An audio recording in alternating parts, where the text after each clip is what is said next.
Tonight on CTV News at 8, we have a closer look at the story of a Holocaust survivor, and the ram head in the LSC cost $60,000. We take a look at the inspiration and how it was made.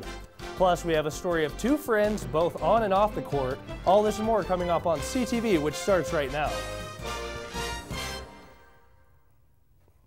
Good evening, and thanks for turning on CTV News tonight. I'm Karsen Buschjost. And I'm Kaitlyn Connolly. On Thursday, students gathered in the LSC ballroom to hear from the mother of Trayvon Martin. Sabrina Fulton's son was fatally shot in February 2012 by a neighborhood watchman. Fulton wants to spark a conversation with today's youth following the tragic event. Fulton has started the Trayvon Martin Foundation, which creates awareness and provides support to families of violent crimes. Fulton said her mission is to bring about a conversation with today's youth about laws, standing your ground, racial tensions, and different types of solutions. Holocaust Awareness Week is commemorating the 70th anniversary of Auschwitz liberation with events on campus this Friday. CTV reporter Sierra Symes covers the event. It's just another busy day for students passing through this hallway, but into the clamor, student volunteers read names unforgotten for 70 years, the names of millions of victims from the Holocaust. Sarelpa, Shulempa, Abrahampa, Saleh Priksik, Maurice Priksik. As you read their name, you realize that was once a person who had their own life. Maybe they wanted to go to college just like all the students at CSU. Maybe they wanted to become a veterinarian or a doctor or engineer, and you know, unfortunately their life was cut short. Reminders such as the Field of Flags in the LSC Plaza and events like Evening with a Survivor will be happening on campus through Friday. He has an incredible story of survival, of resistance, of faith, you know, against all odds. He survived things that we can't even imagine today. And so just hearing that can give us an opportunity to make sure that that doesn't happen again. You know, that next time something like this happens again, that we'll stand up instead of being bystanders, as so many were in Europe, unfortunately. The week's events are sponsored by ASCSU, RAM Events, Hillel, Chabad, Alpha Epsilon Pi Fraternity, and Students for Holocaust Awareness. In addition, with our Holocaust coverage, hundreds gathered in the Laurie Student Center Theater on Monday to hear from a Holocaust survivor. Rabbi Nisan Mangel has traveled across the world sharing his story of survival. Mangel and his family during the Holocaust spent time in the Auschwitz camp. Mangel came to CSU in honor of Holocaust Awareness Week. The event is organized by Colorado State University's Students for Holocaust Awareness. The signature ram head is something most students don't notice when they go in the LSC, but what they may notice is its price tag. In total, the new LSC renovation took over $8 million, and one of the most interesting additions to the LSC is the new ram head structure. Do you see it yet? Probably not, because to see this amazing structure, you're going to have to look above you, where the 1,650-pound structure is hanging from the ceiling. I talked to Donnie Luckett, the Director of Marketing at the LSC, to give me a little background of the structure. Our architectural team. And with that team, they actually had a special unit dedicated just for branding. So they studied CSU history, traditions, culture, and came up with suggestions of what should go in the building based on what's iconic at CSU. And of course, the ram's head was main, and so that's where that idea came from. It is 12 feet in diameter and is made of 4,213 acrylic rods, with 2,782 being green and 1,431 being clear, and it suspends from the ceiling from 4 stainless steel rods. It was about $60,000. That's less than, I think it's like it's 0.008% of the construction budget. The structure is lit by ambient light and is just one of the many new improvements to the LSC that help show off our history, mission, values, and spirit. Next time you're walking into the LSC from the east entrance, make sure to look up so you can see the new signature ram's head hanging from the ceiling. Energy efficiency and sustainability are a main priority for a campus like Colorado State. And now our school is trying to get more of the community involved in the green movement. Saturday night at the Colorado State Powerhouse, Sustainable Citizens United. The Energy Carnival, hosted by Community for Sustainable Energy and SAUCE, had a live band and steampunk theme and hosted citizens from all around the area to discuss sustainable energy. Yeah, have a good time, talk about their missions, interact with each other, network, and make that open to the public as well. Companies like Drive Electric Northern Colorado, The Growing Project, Bike Cooperative, and the Fort Collins Sustainability Group were several of the nonprofit partners involved at the Energy Fair. It's the first time the CSU Powerhouse has organized the Energy Carnival, and it could lead to more action and sustainability practices with student groups on campus. Working with various student groups in the sustainability department, as well as with CSU, and hoping to pass a CSU resolution to support our current campaign. The campaign is aimed at creating a grading system for energy efficiency in buildings so people know how efficient a building is before moving in. Community Outreach Director Leah Pace said the carnival is a good opportunity for future sustainability practices in Fort Collins. I think the purpose of it is to bring together organizations that have a cross-mission connection to try to look for opportunities for collaboration so that we can create a larger, sustainable energy community within the city of Fort Collins. Fort Collins is already known as a top green city, but there are always ways to improve on sustainability. Coming up after the break, Elizabeth Prasse will be in the Weather Center for her full forecast. Plus, we'll get an inside look at a basketball friendship and a sports update from Grace Reeder. We'll be right back. Hello Rams, my name is Sydney Schulz and I'll be your official Laurie Student Center tour guide. For our first stop, we arrive at the campus information desk in the land grant wall. As we move through the building, we enter the east to west corridor, featuring beautiful natural lighting and open architectural design.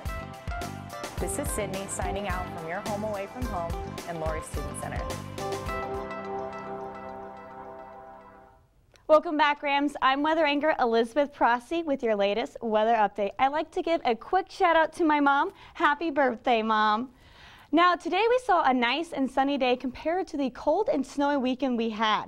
Yesterday, our high of 17 degrees didn't even hit the the average low for February of 20 degrees. And unfortunately, that cold weather is going to stick around. So looking at the lows for tonight, we can see temperatures will be below freezing, 24 in Grand Junction, 16 in Telluride, but look at this, single digits in Gunnison and Alamosa. Now currently here in Fort Collins, it is 27 degrees, and we do have a slight breeze out of the southwest, and with those clear skies, you can go out and see the waxing crescent moon tonight. Take a look at that evening planner. We see we will cool down to 19 degrees below midnight, and then we're going to have some clouds start rolling in as this low pressure system moves through tomorrow. So taking a look at highs for tomorrow, we will see this cold weather as the cold front moves through. 37 in Craig, 31 in Vail, and then we've got 45 in Pueblo, 40 in Colorado Springs, 38 degrees in Denver. Taking a look at your Wednesday planner, we see that cold front move through. In the morning, you're going to have partly cloudy skies, but then we're going to have rain come, and then that rain is going to turn into snow. Once the water vapor has had a chance to cool and crystallize, forming snowflakes, and we are expecting 1 to 3 inches of snow through tomorrow night. Now looking at that 7-day forecast, I hope you like the word snow because we are going to be seeing it the next few days. Our best chance of snow will be tomorrow and Thursday, but we will have a slight chance Friday, Saturday, and Sunday. Now we won't get above freezing until Monday when we have a high of 36 and sunny skies. So unfortunately, Rams, you will have to bundle up these next few days, but Kaitlyn and Karsen, the good news is spring break is only 3 weeks away. Thanks so much, Elizabeth. And Karsen, like I said before, I hate snow, so I'm not excited for the next few days, and I'm really excited for spring. Yeah, spring break 3 weeks away, so that's awesome. Oh, I can't Look forward wait. to that. Well, Grace Reeder is in the Sports Center for a little sports Oscar questionnaire with some of our coworkers and students. Grace? Thanks, guys.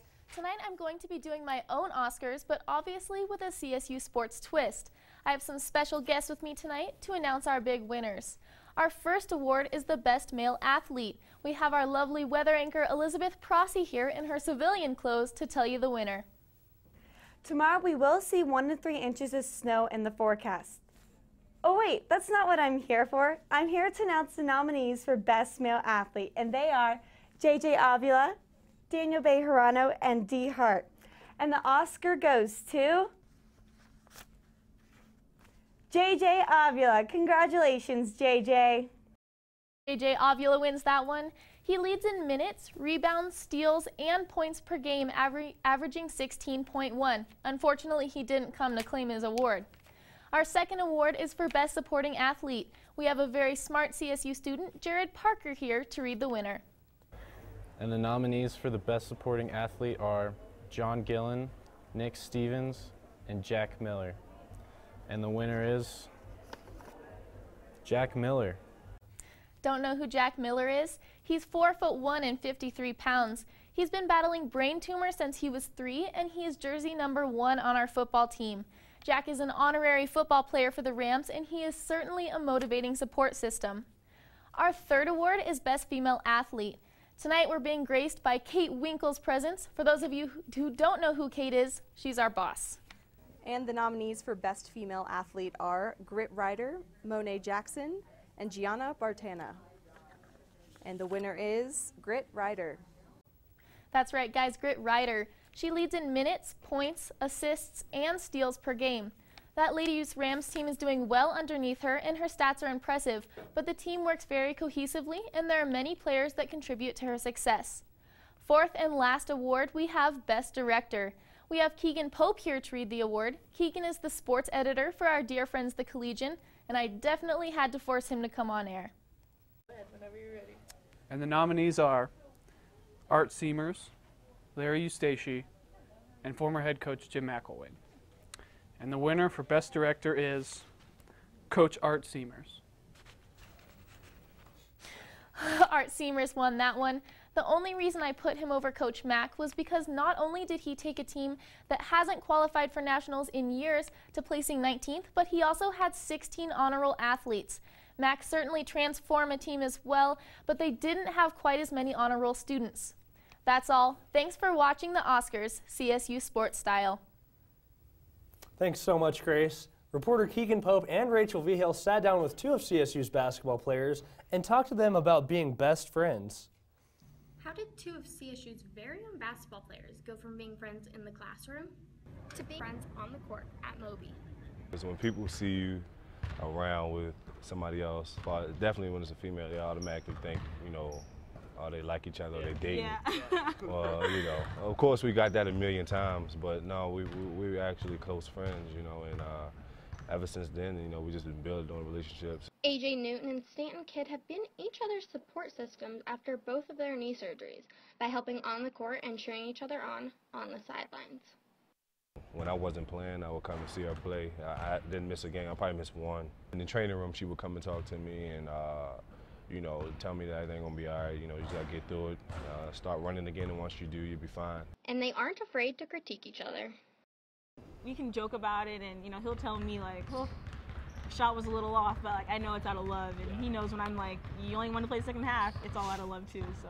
Although the 2 are only 2 weeks apart, Stan has taken on the role of the older brother. We'll go out to eat, and I'll take him home. I live like literally around the corner. He'll be like, "Hey, are you home safe?" And I'm like, "Yes, Stanton." And then when it's snowing, he's like, "Hey, make sure you drive slow." Like he's always checking up on me, making sure that I'm safe. So he takes that role. Like if AJ would be like, "Oh, I want you to meet somebody," and I just be like, "Who this?" That's probably the hardest part. Who is that?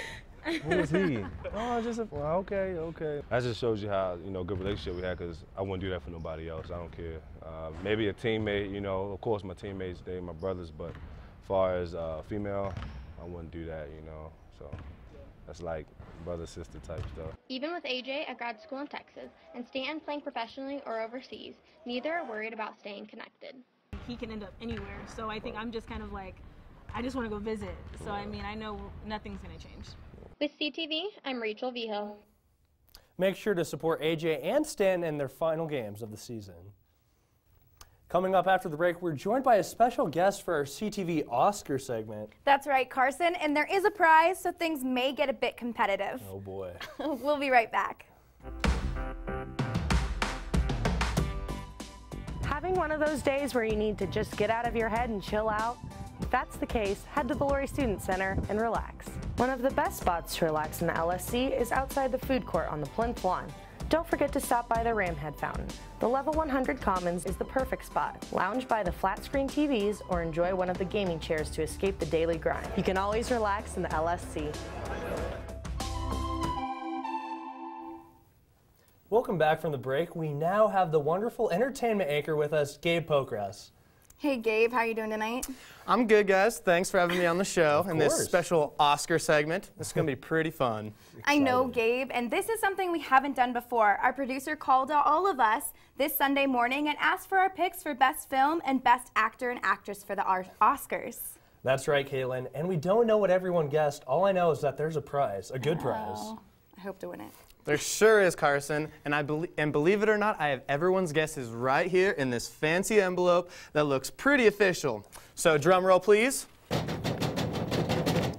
All right, so Karsen guessed American Sniper for Best Picture, Bradley Cooper for Best Actor, and Reese Witherspoon for Best Actress. Kaitlyn guessed American Sniper as well, Bradley Cooper as well, and five-time nominee Julianne Moore for Best Actress. Grace went with Selma for Best Picture, and again, Bradley Cooper for Best Actress, and British star Felicity Jones for Best Actress. And last but not least, Elizabeth went with American Sniper. Seems like a very popular trend tonight. Bradley Cooper for Best Actor, and Julianne Moore. And so the winners are Birdman won Best Picture, Eddie Redmayne, won Best Actor, and Julianne Moore did win Best Actress. Wow. Yeah, so if my calculations are correct, I think Karsen lost, and I think Grace lost. So we're going to go to the finals after the break with Elizabeth Prasse and Kaitlyn. Well, I'm so happy I guessed one right, and I can't wait to challenge Elizabeth in a competition to break the tiebreaker when we come back. Wishing you all the best luck, Kaitlyn. Thank you. You can do it. You got this. Let's hope. We'll be right back with more of our very exciting CTV Oscar competition. Stay tuned. It's cold outside today, Rams. What better way to warm up than to gather in the LSC? The new and improved Senate chambers located in the renovated ASCSU office was modeled to match the state legislature in Denver. Reserve the Longs Peak meeting room in room 302. There are approximately 23 other new meeting rooms designed for your needs. Reserve one of these rooms through the event planning office. Welcome back. Hey ladies, congratulations on qualifying for the CTV Oscars competition. Thanks, Gabe. So what we're going to do right now is I'm going to ask them some questions about the CSU alum who was up for an Oscar on Sunday night. The person who answers the most questions correct will win this awesome CTV Oscar that our producer worked really hard on. So pressure's on, guys. Uh-oh. All right, so let's get this started. So first question is, what is the name of the CSU alum who was nominated for an Oscar for their work on a short film? We talked about this in one of my classes. We did, but I can't remember his name. I can give you a hint if you'd like. He was definitely a CSU Ram. Not helping? No. All right, the answer was Duncan Ramsey. Oh. Yeah. Okay. Do you guys know, next question is, do you guys know what film he worked on for the nomination? I know it was a short film. You are right there. Do you know? Is it the film Feast? No, that one actually did win the Oscar, but The Dam Keeper was the film he worked on. Okay. Do you know what his major was at CSU? Journalism. Journalism. All right, they both got that one right. Do you know how long the film is? And it is over between 15 and 20 minutes. So I am giving you 17 minutes. 17 minutes. It was 18 minutes. Oh, so close. All right, so what company does he work for? What animation company? Pixar. Pixar. You both got that one right as well? All right, how about this one? What year did he graduate from CSU? 2010. I can give you a hint. You guessed too quick. I'll give you a hint. Give me a hint. CSU Rams bond together. 2007. Yes, that was it. Woo! Caught the James Bond reference. Well done. What Pixar film did Duncan Ramsey previously work on? This one is a childhood favorite of mine, personally. That doesn't help. It doesn't help? Yes, actually, she got it right. It was Toy Story 3 that he previously worked on. Where does he live now? California. Yep. Nope. Texas.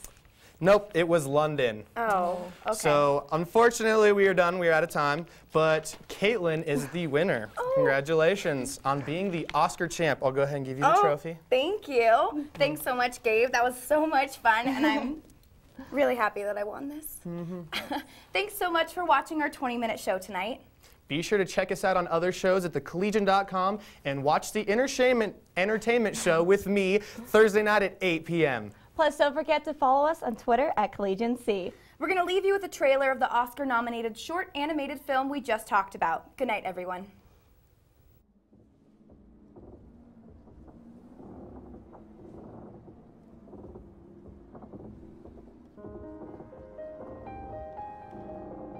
Few had ever been on the other side of the dam and seen the cloud.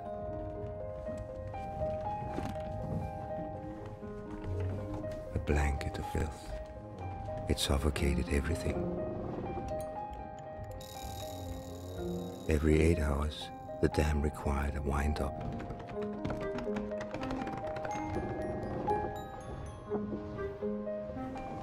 Forgetting this chore would be deadly. I was the dam keeper.